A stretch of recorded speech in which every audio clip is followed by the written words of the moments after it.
Hi, and welcome to 730 Cup of Tech. In today's tutorial, we're going to be talking about the FlashBack Express and FlashBack Pro programs. When you download those, it's pretty obvious the FlashBack Pro is a paid program and the FlashBack Express is a slimmed down program, but you can still do an awful lot with it. And the FlashBack Express is free.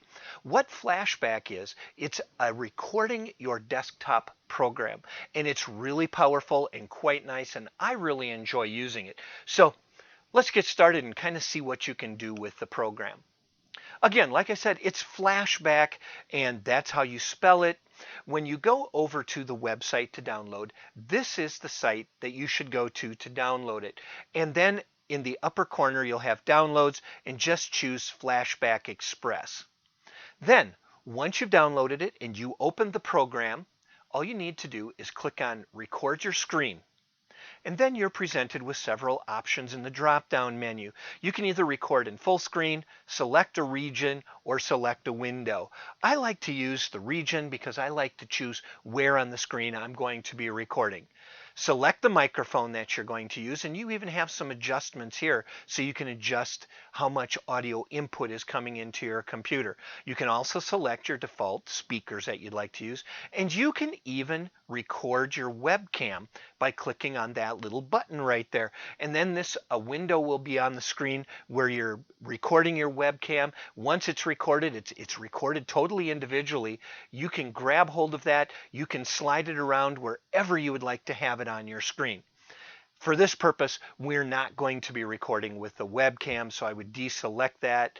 When you click record, up comes the region, because remember, I had chosen region. You just drag the red box around on the screen wherever you would like to record and set your adjustments to whatever size you would like to use, and then click record.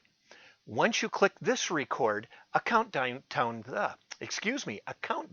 begins, and it goes 3, 2, 1, and then you're recording whatever was inside that red box that you had selected.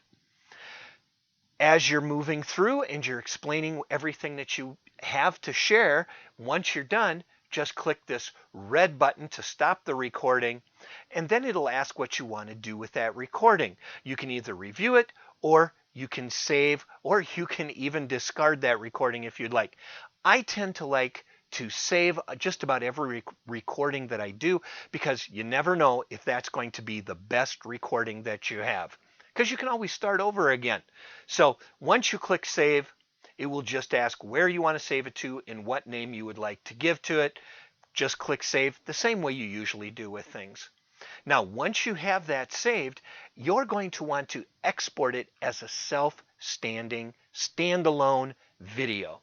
And how you do that is in the same recorder window that you were recording with just a little bit ago. You just go up to File, and then you're going to choose Open Recent, and then you select the file that you just saved in there. It'll open, and if you have the Pro version, you can use the editing tools down across the bottom.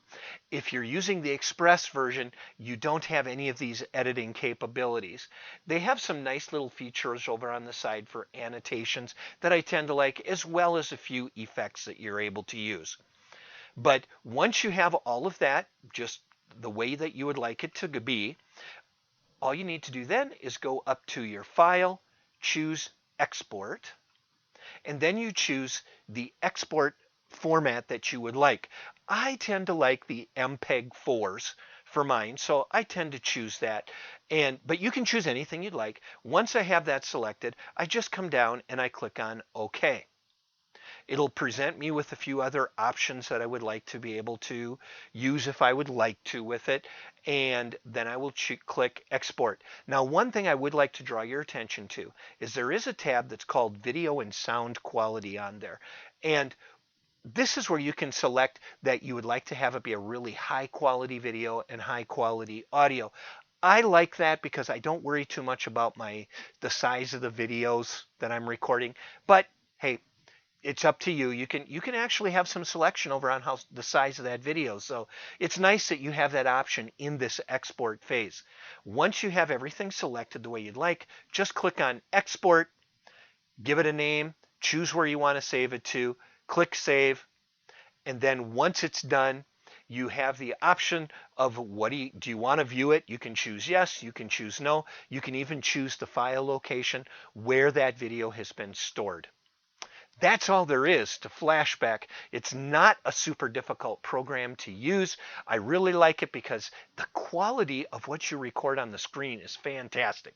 And so, hey, it might be worth you checking out. And you don't have anything to lose with the free version, FlashBack Express. Give that a try. Thanks for watching. Take care, and I'll see you in the classroom.